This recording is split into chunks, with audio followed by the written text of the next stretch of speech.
আজকে ঢাকা নিউ মার্কেটে যাব। তো নিউ মার্কেটে যাওয়ার জন্য আমি যখন বাসা থেকে বের হই তখন এই লালবাগ স্টাফ কোয়ার্টারের দিক থেকে আমি যাই, তখন এই আজিমপুর কবরস্থানের দিকে যাই। তো আজিমপুর কবরস্থানের এই যে দৃশ্যগুলি এটা আমি একটু তুলে ধরার চেষ্টা করি। আর আমি একটা জিনিস চিন্তা করতে করতে গেলাম আর ভিডিও করলাম। আসলে আমাদের কতই না অহংকার, আমার কতই না অহংকার যে আমি মানুষের সাথে কথা বলার সময় হিম্মত নিয়ে কথা বলি, এরপরে মানুষকে তুচ্ছ তাচ্ছিল্য করি, হারামভাবে টাকা ইনকাম করি, হালাল পথে আমি ইনকাম করার চেষ্টাও করি না। আর হালাল এবং হারামের মাঝে কোনো পার্থক্য খোঁজার চেষ্টা করি না।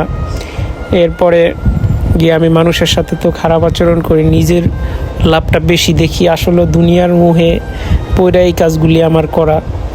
এই যে এই জায়গায় কত শত শত মানুষ শুয়ে আছে এই কবরে, তাদের এখন নিজের কিন্তু শরীরে বল নাই, তারা নিজের একটা কাজ করতে পারে না, তারা শুয়ে আছে। পুরা দিন দুনিয়া এখন আর তাদের মনে রাখে না।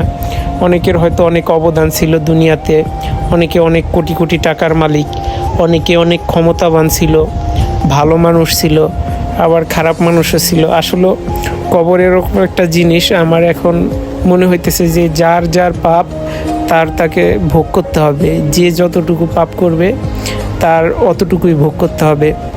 আসলে আমি এই জিনিসটা আগে উপলব্ধি করি নাই, এখন আমি উপলব্ধি করতেছি।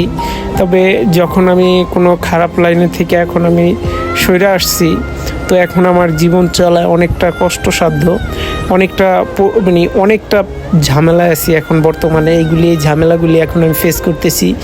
জানি না এই দিনগুলি তো কখন আমার থেকে দূরে যাবে। এরকম একটা পেঁচে আছি, এটা বলার মতো না। তবে সর্বশেষ আমি আল্লাহ তাআলার উপর ভরসা রাখি যে তিনি একটা সমাধান করে দেবেন ইনশাল্লাহ। জীবনে ভালো কিছু হবে, সৎ পথে থাকার চেষ্টা করব সব সময়, অসৎ পথের দিকে যাব না, তাহলে জীবনে ভালো কিছু করতে পারবো। আপনারা সবাই আমার জন্য দোয়া করবেন।